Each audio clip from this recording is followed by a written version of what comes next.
Hello అండి, నమస్తే. నేను లతా సింగిరెడ్డి. ఈ మధ్య రెగ్యులర్గా వస్తున్నటువంటి కామెంట్, రెడ్లు ఎందుకు మతం మారుతున్నారు? ఈ తమ్ముడు కామెంట్ పెట్టిండు, మహానటి అట. మరి మీరు రెడ్లు ఎందుకు మతం మారుతున్నారు చెప్పమ్మా మహానటి అట. ఇదిగోండి కామెంట్ నేను ఇక్కడ పెడతాను. ఈ మధ్య రెగ్యులర్గా వస్తున్నటువంటి కామెంట్ ఇదే, కాకపోతే దాన్ని కొంచెం అటు ఇటుగా. మరి మీరు రెడ్లు ఎందుకు మతం మారుతున్నారు చెప్పమ్మా మహానటి అట. ఎంత సంస్కారమో తమ్ముని మాటల్లో. నిజంగా తమ్ముడా అన్నా తెలియదు కానీ బలుపు పుక్కిట్లో వచ్చింది తింటున్నాడు కదా, బలుపు మహానటి అట. వీళ్ళకంటే పెద్ద నటన నాది. 20,000 ఇచ్చి ఈశ్వరాచార్యని బలి చేసుకున్నారు. పాపం కేవలం వీళ్ళ హైప్ కోసం అని నోట్లు పోసిండు అని చెప్పి ఆ కుటుంబాన్ని బలి చేసిండు. అక్కడ ఎంత నటించారు వీళ్ళందరూ? ఆ నటన ముందు నా నటన ఎంత కదా. సరే పర్వాలేదు. వీళ్ళకి తెలియని విషయం ఏంటి అంటే, ఇప్పుడు ఒక రెడ్డి, ఒక యాదవ, ఒక మాదిగ, ఒక పటేలు, ఒక గౌడు, దీనికంటే ముందు మనమంతా హిందువులం. ఆ విషయాన్ని ఎందుకు మర్చిపోతున్నారు? మనకంటూ ఉంది, హిందువులకంటూ ఉంది కేవలం భారతదేశం మాత్రమే. అవునా కాదా? కేవలం భారతదేశం మాత్రమే. ఇక్కడ ఏం జరుగుతుంది అని ఎవరైనా గమనిస్తున్నారా? ఊర్లలోకి వెళ్ళి చూస్తే ఊరు స్టార్ట్ అవ్వగానే అచ్చివర ఇచ్చివర, మా ఊర్లో అయితే, మరి మిగతా ఊర్లో గురించి నాకు పెద్దగా తెలియదు, బట్ మా జిల్లాలో మా ఊర్లో అయితే ఊరికి అచ్చివర ఎస్టీ ఉంటారు, ఇచ్చివర ఎస్సీ ఉంటారు. ఆ ఇండ్లు మాత్రమే ఉంటాయి. అందులో గమనించండి, ఎస్సీ ఏరియా ఎక్కడైతే ఉంటుందో అక్కడ ఖచ్చితంగా 1-2 చర్చిలు ఉంటున్నాయి. మీరు ఊర్లలోకి వెళ్ళినప్పుడు, పల్లెటూర్లలోకి వెళ్ళినప్పుడు గమనించండి. సిటీల సంఘటన తర్వాత చెప్తా. పల్లెటూర్లలో అయితే మెయిన్గా ఊర్లోకి ఎంటర్ కాగానే పల్లెటూర్లలో ఎస్సీ వాడలో ఖచ్చితంగా 1-2 చర్చిలు ఉంటున్నాయి. పొద్దున్న లేస్తే తెల్ల చీరలు కట్టుకొని బైబిల్ పట్టుకొని పోతున్నారు. ఊర్లలోకి వెళ్ళినప్పుడు గమనించండి. దానికి కారణం ఏంది? కులాలు, ఈ కులాల కుంపట్లు. అదేదో దశమ భాగం ఇస్తున్నారు కదా, ఆ దశమ భాగం వస్తుంది, ఫ్రీగా వస్తుంది. ఇంతమందిని చేర్పిస్తే అంత ఇస్తాము, అంతమందిని చేర్పిస్తే ఇంత ఇస్తాము అని, ఇది ఫ్రీగా వస్తుంది, అది ఫ్రీగా వస్తుంది అని. అక్కడికి వెళ్ళిన తర్వాత ఏ స్నామం మీకు ఇది జరుగును కాక, ఏ స్నామం మీకు అది జరుగును కాక అని చెప్పి అక్కడ చెప్పే మాటలు. ఇక్కడ ఎట్లయిపోతుంది అంటే, ఊర్లోకి వచ్చేటప్పటికి అయ్యో ఏసీలు అని చెప్పి దూరం పెడుతున్నారు జనాలు. పాపం వాళ్ళని కులపరంగా అంటరాని వాళ్ళలాగా చూస్తున్నారు. అక్కడికి పోతే చర్చిలో అందరు సమానమే కదా, పక్కన కూర్చుంటారు, మంచిగా కలిసి కట్టుకుంటారు, కలిసి తింటారు, కలిసి పడుకుంటారు. ఇక్కడికి చర్చిలోకి ఎంటర్ అయ్యేటప్పటికి కులాలు రావు, ఒకే మతము, అందరు సమానమే కదా, అక్కడ వాళ్ళకి మంచి హైప్ వస్తుంది కాబట్టి ఓదార్పు కోసం అని వాళ్ళు మతం మారుతున్నారు. యాక్సెప్టెడ్. దీన్ని నేనేమనను, అది వాళ్ళ ఇష్టం. ఇది అయ్యిందా? నెక్స్ట్ సిటీలలోకి వచ్చేటప్పటికి ఇప్పుడు మీరున్నారు. ఇన్ని రోజులు ఏమయ్యింది? రాష్ట్రం ప్రత్యేక రాష్ట్రం అన్నారు. ఉన్నటువంటి 2 తెలుగు రాష్ట్రాలని విచ్ఛిన్నం చేసి 2 రాష్ట్రాలుగా విభజించేసారు. తెలంగాణ, ఆంధ్ర అనేసిండు. అందువల్ల అటు పంపించేసి తీరా వాళ్ళటు పోగానే ఇక్కడ మళ్ళీ స్టార్ట్ చేసిండు ఓసీలు బీసీలు అని చెప్పి స్టార్ట్ చేసిండు. రైట్, అయిపోయింది. ఓసీలు వెళ్ళిపోతారు. ఓసీలు మెల్లిగా తగ్గుతున్నారు. మీరు గమనించడో లేదో, వీలైనంత వరకు మీరు గమనించండి. 2 తెలుగు రాష్ట్రాల్లో, ఒక తెలంగాణలో అనట్లేదు నేను, 2 తెలుగు రాష్ట్రాల్లోని ఓసీల పిల్లలు, దానిలో మెయిన్గా వెల్మాస్ పిల్లలు, రెడ్ల పిల్లలు మాత్రం వీలైనంత వరకు వివిధ దేశాలు పట్టుకొని పోతున్నారు. అందుకు కారణం ఏంది? ఈ దేశంలో వాళ్ళకి ఎటువంటి అవకాశాలు లేవు. కింద ఉన్నటువంటి ఎస్సీలని పైకి తీసుకొచ్చే వాళ్ళు లేరు. వాళ్ళని అంటరాని వాళ్ళలాగా చూస్తున్నారు కాబట్టి వాళ్ళు పోయి కంప్లీట్గా మతం మార్చుకొని ఇంకో మతంలో అందరితో సమానంగా ఉంటున్నారు. ఇటు ఓసీల పిల్లలందరూ పోయి వేరే దేశాల్లో సెటిల్ అయిపోతున్నారు. ఇప్పుడు ఓసీలు పుసుక్కన మీరు అన్నట్టే, మీ సాటిస్ఫాక్షన్ కోసం చెప్తున్నాను, మీరు హ్యాపీగా ఫీల్ అవుతారండి. బీసీ తమ్ములారా, మీకోసమే. ఓసీలందరినీ మీరు వేలేస్తారయ్యా. ఓసీలందరూ చక్కగా దేశాలు పట్టుకొని పోతారు. నెక్స్ట్ ఏంది? బీసీలు.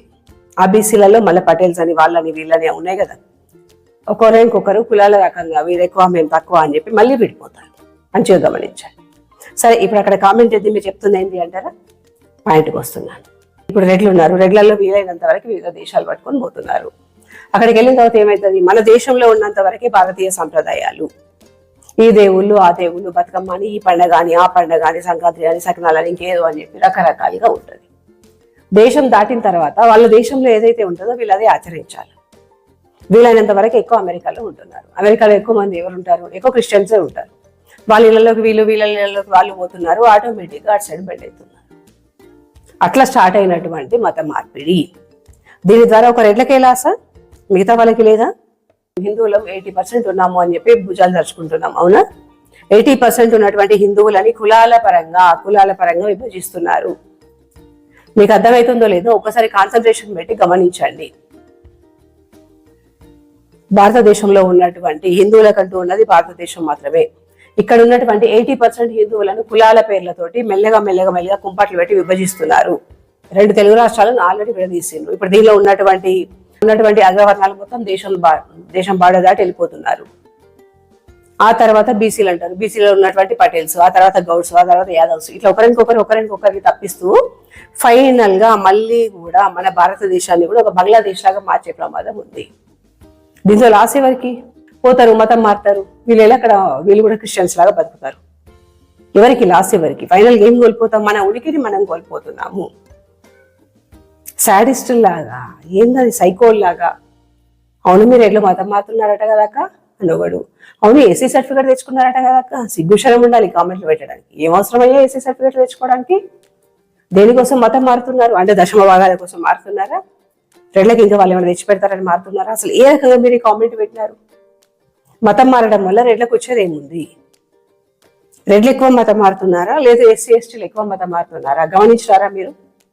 రెడ్లు మతం మారేది కేవలం మారే వాళ్ళలో ఒకరిద్దరు ఉంటే, కేవలం వాళ్ళు ఏంది అంటే దేశాలు దాటిపోయిన వాళ్ళు మాత్రమే మతం మారుతున్నారు. కావాలంటే మీరు గమనించాలి. ఇండియాలో ఉన్నటువంటి రెడ్లు ఎవరు మతాలు మారట్లేదు. దేశం బాట దాటిన తర్వాత మాత్రమే మారుతున్నారు. మన వాళ్ళని మనం కాపాడుకోవాలా, మన సంఖ్యాబలాన్ని మనం పెంచుకోవాలా. మనకంటూ ఉంది, హిందువులకంటూ ఉంది భారతదేశం మాత్రమే. మన దేశాన్ని మనం కాపాడుకోవాలా, మన సంఖ్యాబలాన్ని పెంచుకోవాలా. అంతేగాని కులాలు అని చెప్పి కులాల కుంపట్లు పెట్టుకొని మనం విడిపోతే విభజించి పాలించడానికి పక్క దేశాలు రెడీగా ఉన్నాయి. ఇలాగే ఈ కులాలు ప్రాంతాలు అనుకుంటూ మనం కులాలు ప్రాంతాలని గొడవలు పడుతూ ఉంటే కొద్ది రోజుల్లోనే, కొద్ది సంవత్సరాల్లోనే మన పిల్లల తరానికి వచ్చేటప్పటికి భారతదేశం కూడా మరొక బంగ్లాదేశ్ లాగా మారే ప్రమాదం ఉంది. ఇప్పటికే చాలా వరకు మంచిగా గమనిస్తే ఇటు ముస్లిం సంఖ్య పెరుగుతుంది, అటు క్రిస్టియన్ సంఖ్య పెరుగుతుంది, హిందువుల సంఖ్య తగ్గిపోతుంది. దానికి కారణం మనల్ని ఎవరో ఏదో చేయాల్సిన అవసరం లేదు. మన గొయ్యి మనమే దవ్వుకుంటాము, మన గోతిలో మనమే పడతాము. జస్ట్ వాళ్ళు ఒకటి అగ్గిపుల్ల గీకేస్తున్నారు అంతే, దాన్ని మనం ఫాలో అవుతున్నాం. రెడ్లు మతం మారుతున్నారు అంటే నిజంగా కామెంట్ పెట్టినటువంటి ఈ తమ్ముడికో ఈ అన్నకో ఈయన కనుక బాధ్యత ఉంటే, ఆయన గడిపించినటువంటి రెడ్డి ఎవరు, మతం మారిన రెడ్డి ఎవరు కనుక్కొని అసలు వాళ్ళు మారడానికి కారణం ఏంటో తెలుసుకొని మారకుండా చూడాలి. అది కదా బాధ్యతగా పౌరుడు చేసే పని. అది వదిలేసి సైకోల్లాగా ఇక్కడికి వచ్చి మతం మారుతున్నారట కదక్క అని కామెంట్. అటు కింద స్థాయి వాళ్ళు పోతున్నారు, ఇటు పై స్థాయి వాళ్ళు పోతున్నారు. మళ్ళీ మధ్యలో మిగిలేదు బీసీలే మిగులుతారు. వీళ్ళ జనాభా ఎంత? ఈ బీసీలు మిగిలిన వాటి బీసీలు అందరూ ఉంటారు అనుకుంటున్నారా? ఇప్పటి వరకు అయితే ఓసీలుగా డివైడ్ అవుతున్నారు. ఇది అయిపోయిన తర్వాత మళ్ళీ కులాలలో ఎక్కడ డివైడ్ అవుతారు? బీసీలోనే అన్ని ఉన్నాయి కదా, అన్ని వర్గాలు ఉన్నాయి కదా. కథం దానిలో మళ్ళీ బీసీఏ, బీసీబీ, బీసీడీ, బీసీసీ అని చెప్పి మళ్ళీ స్టార్ట్ అవుతుంది గొడవ. అంటే ఫైనల్ గా మనం గొడవలు పడుతూనే ఉందాం అంతే. మన భవిష్యత్తు మనకు అవసరం లేదు, మన వనరుల్ని మనం కాపాడుకుందాము అనే ఆలోచన లేదు, మన పిల్లల భవిష్యత్తు ఏంది అన్న ఆలోచన లేదు.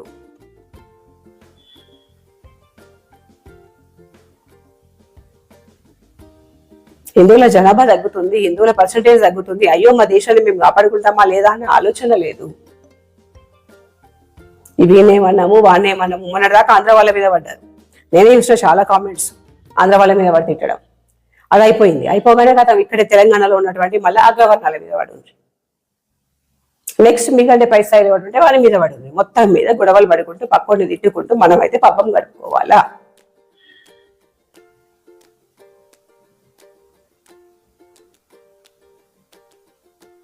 వాళ్ళని ఎస్సీ ఎస్టీలను గుళ్ళలోకి రానియట్లేదు అని చెప్పి వాళ్ళు మతం మారుతున్నారు. వీళ్ళు దేశం బాట దాటుతున్నారు కాబట్టి ఈ పక్కన వాళ్ళని ఆ పక్కన వాళ్ళని చూసి వీళ్ళు మతం మారుతున్నారు. ఇప్పుడు వీళ్ళకి పెద్ద తేడా ఏముంది? ఏం లేదు నన్ను అడిగితే అసలు వీళ్ళకి పెద్ద తేడా ఏం కనిపించట్లేదు. ఇవన్నీ గమనిస్తూ ఉన్న మనకి బుద్ధి లేదు, వాళ్ళకి కాదు. వాళ్ళు మతం మారుతున్నారు అంటే ఆ ఎస్సీ ఎస్టీ బిడ్డల్ని పిలిపించి మీరు ఎందుకు మతం మారుతున్నారు, రీజన్ ఏంది, అయ్యయ్యో మీకున్న సమస్య ఇదా, మేము సాల్వ్ చేస్తాము అని సాల్వ్ చేయండి. వాళ్ళ దగ్గరికి వెళ్ళి మన సంఖ్య బలం పెరుగుతుంది. అదొద్దు మనకు. పోతున్నారు ఇద్దరు పోతే ఇంకో నలుగురు మనమే ఎగేసి పంపిస్తున్నాం కదా.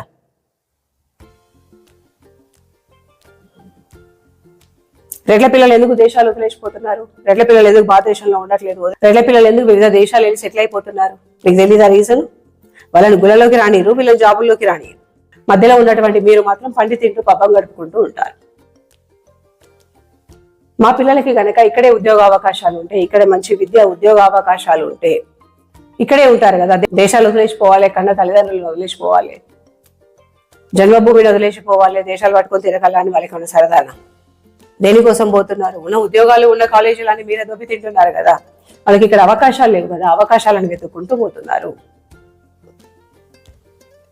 దాన్ని మళ్ళీ చేతగాంతనంలాగా, ఓ మీ వాళ్ళు ఎందుకు దేశాలు పట్టుకొని పోతున్నారా కాను కూడా కామెంట్ పెడతాడు. పనిలేక దేశాలు పట్టుకొని పోతున్నారా, లేకపోతే తిరగడం చోక్ కోసం దేశాలు పట్టుకొని పోతున్నారా? వాళ్ళకి ఇక్కడ సరైన అవకాశాలు లేకపోతున్నారు. మనమే గనక కలిసికట్టుగా ఉండి అవసరమైతే ఈ కులాలు అన్న పదం మొత్తం తీసేసి, రిజర్వేషన్లు అన్న పదం మొత్తం తీసేసి, అందరూ సమానమే అంటే మతం ఎందుకు మారుతారు? హిందువుల సంఖ్య బలం పెరుగుతుంది కదా, అప్పుడు మన దేశాన్ని మనమే కాపాడుకోవచ్చు కదా. ఈ ఆలోచన అవసరం లేదు మనకు ఎంతసేపు వినివిదో రాయేద్దాం, అనివిదో రాయేద్దాం, మనం మాత్రం సేఫ్ సైడ్ ఉన్నాం. బుద్ధి ఉండాలి కామెంట్లు పెట్టేటప్పుడు. నేను ఏం కామెంట్ పెడుతున్నా, దేనికోసం పెడుతున్నా, ఈ కామెంట్ పెట్టడం వల్ల, దీన్ని చదవడం వల్ల ఎదుటి హర్ట్ అవుతారా లేదా, అసలు దీని సారాంశం ఏంది? మనకు అవసరం లేదు. అక్కడ గెలకాలు ఒకటి పడేయాలి, వెళ్ళిపోవాలంతే. మీలాంటి వాళ్ళకి బంగ్లాదేశ్ లాంటి దేశమే కరెక్ట్. తొక్కి పెట్టి నార తీసి, తలలు కోసి, ఇండ్లు గాలబెట్టి, బండ్లు గాలబెట్టి, ఒంటి మీద బట్టలు లేకుండా రోడ్ల మీద తిప్పిస్తూ ఉంటే బుద్ధి వస్తుంది. నిజంగా ఇట్లా బుద్ధి వచ్చేలాగా లేదు మీకు. మీ వల్లనే, కేవలం మళ్ళీ చెప్తున్నా, కొంతమంది కులపిచ్చి గాళ్ళ వల్ల మాత్రమే ఇప్పుడు రాష్ట్రము తర్వాత దేశము సర్వనాశనం అయిపోయేలాగా ఉంది. మీకు భవిష్యత్తుతో పని లేదు, దేంతో పని లేదు. రాష్ట్రం ఎక్కడైనా పోని, దేశం ఎక్కడైనా పోని, మీరు ఎక్కడైనా పోని, మీ కుటుంబాలు ఎక్కడైనా పోని, బయటకు వచ్చి మాత్రం తెల్ల బట్టలు వేసుకొని బట్టలు దించుకుంటూ అరవాలి. మారండి, ఇప్పటికైనా మారండి. మనమంతా హిందువులం, హిందూ బంధువులం. ఫస్ట్ మన దేశాన్ని కాపాడుకుందాం. మనం కలిసి కట్టుగా ఉన్నప్పుడే అది సాధ్యమవుతుంది. మీరేదో ఈ కులం వల్ల చూపిస్తాం, ఆ కులం వల్ల చూపిస్తాం అంటే విభజిస్తూ ఉంటే మెల్లిగా ఒకరికొకరు సంఖ్య వల్ల తగ్గిపోతా ఉంది. ఇది పెంచుకునే ప్రయత్నం చేస్తాం. ఓ ఇట్లానేసరికి మీరు రెడ్డి ఆమె కదా భయపడ్డది, అయ్యయ్యో మాకు భయపడి చెప్తుంది. వీళ్ళని ఎక్కడ కులాలను మొత్తం రెడ్లను మొత్తం తరిమేస్తాము అన్న భయానికి చెప్తుంది అనుకునేరు. కాదు, నేను బీజేపీ బిడ్డని, నేను ఒక హిందువుని, కులం కంటే ముందు నేను ఒక హిందువుని, దాన్ని ఉద్దేశించి అది దృష్టిలో పెట్టుకొని మాత్రమే చెప్తున్నాను. హిందూ అమ్మాయిలాగా మాత్రమే చెప్తున్నాను. పైసలు ఉన్నోడు ఎక్కడైనా బతుకుతాడు, ఈ దేశంలో బతుకుతాడు, ఇంకో దేశంలో బతుకుతాడు. ఇప్పుడు ఏదేమైనా కూడా సంఖ్యాబలం తగ్గిపోయినా, మళ్ళీ భారతదేశం ఇంకోల చేతిలోకి పోయినా, మళ్ళీ మన దేశం ఇంకోల చేతుల్లోకి పోయినా, మన సంస్కృతి సంప్రదాయాలు ఎక్కడ పోయినా, మన సంఖ్యాబలం తగ్గినా, ఏదేమైనా కూడా మళ్ళీ లాస్ అయ్యేది, మళ్ళీ కష్టపడేది, మళ్ళీ శిక్షలు అనుభవించేది మాత్రం కేవలం కింది స్థాయి వాళ్ళు మీన్స్ నా దృష్టిలో డబ్బులు లేని వాళ్ళే. డబ్బు ఉన్నోడు ఎక్కడున్నా కూడా హుందాగా దర్జాగా బతుకుతాడు. డబ్బున్నోడు ఎవరి చేతిలో ఉన్నా, ఎవరి పదవిలో ఉన్నా, ఎవరు ఏ హోదాలో ఉన్నప్పటికీ వాళ్ళ దగ్గర డబ్బు ఉంది కాబట్టి వాడు హుందాగా ఫుర్సత్తుగా బతుకుతాడు. ఏ దేశంలో అయినా బతకగలుగుతాడు. ఫైనల్ గా కష్టపడేది డబ్బులు లేని వాళ్ళే. అందుకే విభజించి పాలించడం కాకుండా కలిసికట్టుగా ముందుకెళ్ళడం, కలిసికట్టుగా మన దేశాన్ని మనం కాపాడుకోవడం, మన హిందువుల సంఖ్యా బలాన్ని పెంచుకునే ప్రయత్నం చేయండి. కులాలు కుంపట్లు ఇప్పటికైనా వీటికి స్వస్తి చెప్పండి. కేవలం కులాలే కాదు, కులాలు అంటే వెంటనే అంటారు మీ పేరు చివరి తోక ఎందుకు దాకా తీసేయండి అని. ఈ తోక ఆ రిజర్వేషన్ రెండు తీసేసిన రోజు భారతదేశం బాగుపడుతుంది. ఎక్కడా లేనటువంటి రిజర్వేషన్లు కేవలం మన భారతదేశంలోనే ఉన్నాయి.